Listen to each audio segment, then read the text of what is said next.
KTR quash పిటిషన్పై రేపు high court తీర్పు వెలువరించబోతోంది. కేటీఆర్ పిటిషన్పై ఇటీవల వాదనలు ముగిసిన విషయం తెలిసిందే. తీర్పిచ్చే వరకు కేటీఆర్ను అరెస్ట్ చేయొద్దని కూడా ఆ రోజు హైకోర్టు తెలిపింది. రేపు ఉదయం 10:30 ఆ తీర్పును వెల్లడించబోతోంది హైకోర్టు.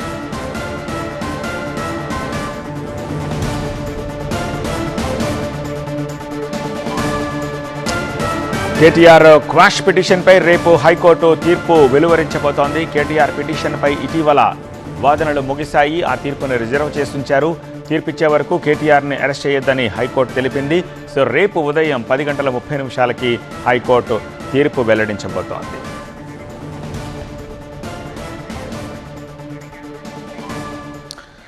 మాజీ మంత్రి కేటీఆర్కు ఈ ఫార్ములా రేసు టెన్షన్ పట్టుకుంది. ఓవైపు ఏసీబీ, మరోవైపు ఈడీ నోటీసులతోటి ఉక్కిరిబిక్కిరి చేస్తున్నాయి. సోమవారం తమ ముందు హాజరు కావాలని ఏసీబీ ఆదేశిస్తే మంగళవారం విచారణకు రావాలని నోటీసులు ఇచ్చింది ఈడీ. ఆ 55 కోట్ల చుట్టూనే ఇప్పుడు పంచాయతీ. పాలనాపరమైన అనుమతి లేకుండా అంత మొత్తం ఫారెన్ కంపెనీకి ఎందుకు ట్రాన్స్ఫర్ చేశారు, అది కూడా డాలర్లలో ఎందుకు ఇచ్చారు, ఎన్నికల కూడా అమల్లో ఉన్నప్పుడు ఆగమేఘాల మీద ఎందుకు ఈ నిర్ణయం తీసుకున్నారు అన్న విషయాలపై ఆరా తీసే పనిలో పడ్డాయి దర్యాప్తు ఏజెన్సీలు. ఇంతకు విచారణకు హాజరైన ఏసీబీ గేటు దగ్గరే కేటీఆర్ ఆగిపోయారు. మరి మంగళవారం ఏం జరగబోతోంది? మరోసారి ఏసీబీ నోటీసులు ఇచ్చింది. మరి కేటీఆర్ లాయర్ను ఏసీబీ అనుమతిస్తుందా? కేటీఆర్ ఏసీబీ విచారణలో మెలికలు, ఊహించని మలుపులు. విచారణకు ఓకే, లాయర్ సమక్షంలోనే అంటున్న కేటీఆర్. విచారణ ఓకే, బట్ కండిషన్స్ అప్లై అంటున్న ఏసీబీ.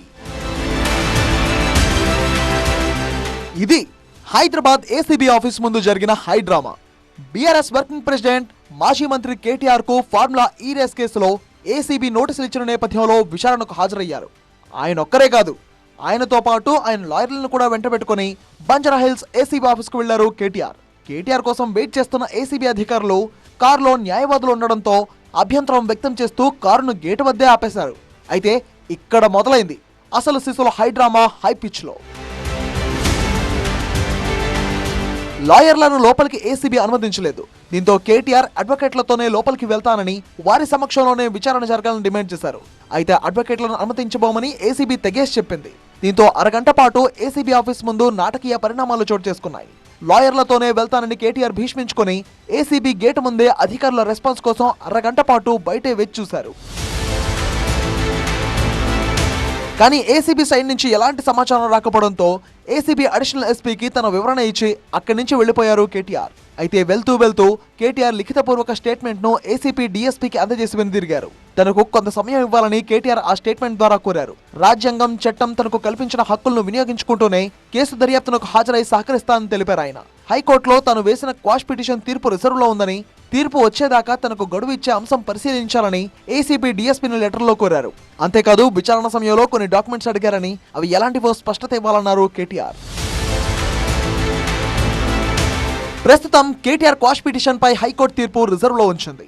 ఇదే అంశాన్ని కేటీఆర్ ప్రధానంగా ప్రస్తావిస్తూ తనను కుట్రపూరితంగానే విచారణకు పిలిచారంటూ మండిపడ్డారు ఆయన. అయితే తాము తీర్పు ఇచ్చేంత వరకు విచారణ చేసుకోవచ్చని హైకోర్టు చెప్పిన విషయాన్ని ఈ సందర్భంగా ఏసీబీ ప్రస్తావించింది.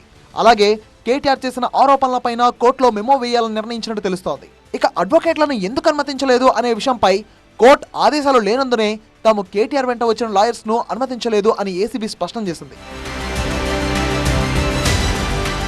అసలు లాయర్ సమక్షంలో విచారిస్తే ఏసీబీకి వచ్చిన నష్టం ఏంటి అనేది కేటీఆర్ ప్రశ్న. పట్నం నరేందర్ రెడ్డి విషయంలో జరిగినట్టే తన విషయంలో జరగదన్న గ్యారంటీ లేదని, తాను ఇవ్వని స్టేట్మెంట్ ని ఇచ్చినట్టు మీడియాలో లీక్ ఇస్తారని ఆరోపించారు. పోలీసులపై తనకు నమ్మకం లేదని, అందుకే లాయర్లను అనుమతించాలి అన్నది కేటీఆర్ మాట. మరి వీళ్ళు లాయర్ను నా పక్కన కూర్చోబెట్టుకుంటానంటే వీళ్ళకెందుకు భయమో నాకు అర్థమైతలేదు. నేను లాయర్ను కూడా ఎందుకు కూర్చోబెట్టుకుంటా అంటున్నా? ఒకటే ఒక కారణం, వీళ్ళు పట్నం నరేందర్ రెడ్డి విషయంలో చేసిన కుట్ర.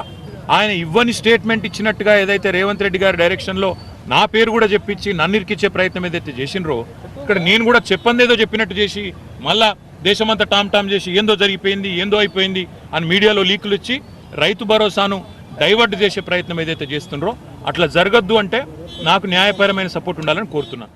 తప్పు చేయలేదు కాబట్టే ధైర్యంగా విచారణకు వచ్చా అని రేవంత్ రెడ్డి ఇచ్చిన పత్రాలను తన ఇంట్లో పెట్టి తనను ఇరికించాలని చూస్తున్నారని ఆరోపించారు కేటీఆర్. రాష్ట్ర ప్రజలను డైవర్షన్ గేమ్లో మరి బిజీగా ఉంచాలనేది రేవంత్ రెడ్డి గారి ప్రయత్నం. ఈ కేసులో ఏమీ లేదు, దీనివల్ల రేవంత్ రెడ్డి గారు సాధించేది ఏమీ లేదు. మా ఇంటి మీద రైడ్లు చేసుకున్నా ఇంకోటి చేసుకున్నా ఆయన సాధించేది ఏం లేదు. మాకు తెలుసు, ఇక్కడ మమ్మల్ని కూర్చోబెట్టి మా ఇంట్లో ఇవాళ మా మామగారి 2వ సంవత్సరికం ఇంట్లో ఇవాళ ఆ ఏర్పాట్లు జరుగుతున్నాయి. ఆ సంవత్సరికం మీద కూడా పడి, ఆ పూజల మీద కూడా పడి మేము దాడులు చేస్తామంటే నేను చేయగలిగింది ఏమీ లేదు. నేనే తప్పు చేయలేదు, తప్పకుండా నిజాయితీగా ఉన్నాను కాబట్టి ధైర్యంగా వచ్చాను. హైదరాబాద్ లో నిర్వహించిన ఫార్ములా ఈ రేస్ కు సంబంధించి రూల్స్ కు విరుద్ధంగా 54,88,00,000 రూపాయలను విదేశీ సంస్థకు అక్రమంగా చెల్లించారు అనేది కేటీఆర్ పై ఏసీబీ నమోదు చేసిన అభియోగం. ఆర్థిక శాఖ నుంచి ముందస్తు అనుమతి తీసుకోకుండా, ప్రత్యేక ప్రధాన కార్యదర్శి ఉత్తర్వులు లేకుండా డబ్బులు చెల్లించారని కేసు నమోదైంది. కేటీఆర్ ఆదేశాలతో రూల్స్ కి విరుద్ధంగా ఎఫ్ఈఓతో ఎంఓయూ చేసుకున్నారని, 600 కోట్ల రూపాయలు చెల్లించేలా ఉద్దేశపూర్వకంగా ఈ తప్పుడు ఒప్పందం చేసుకున్నారు అనేది మరో అభియోగం.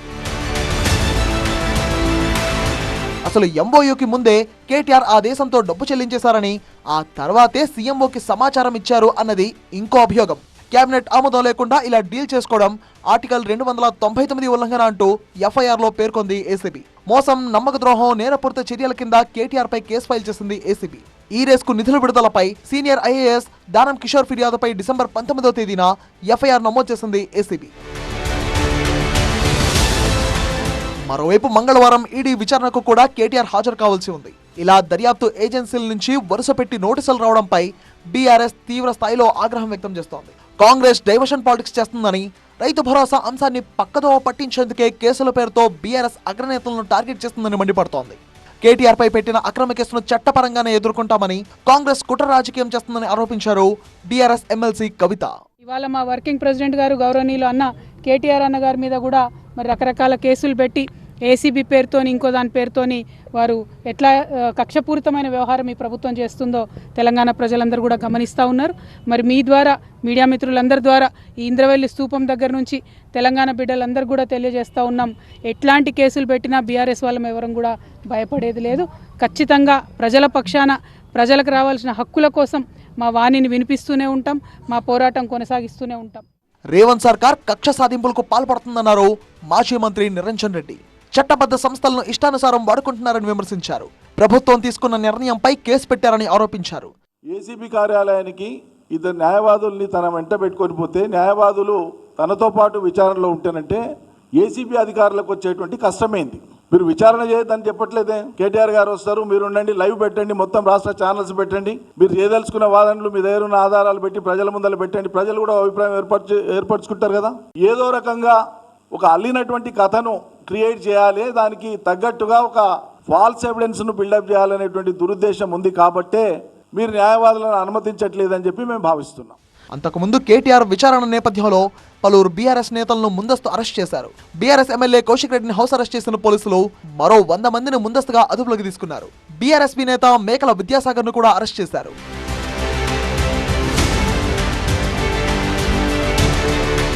మరోవైపు కేటీఆర్ నివాసంలో ఏసీబీ సోదాలు నిర్వహించింది.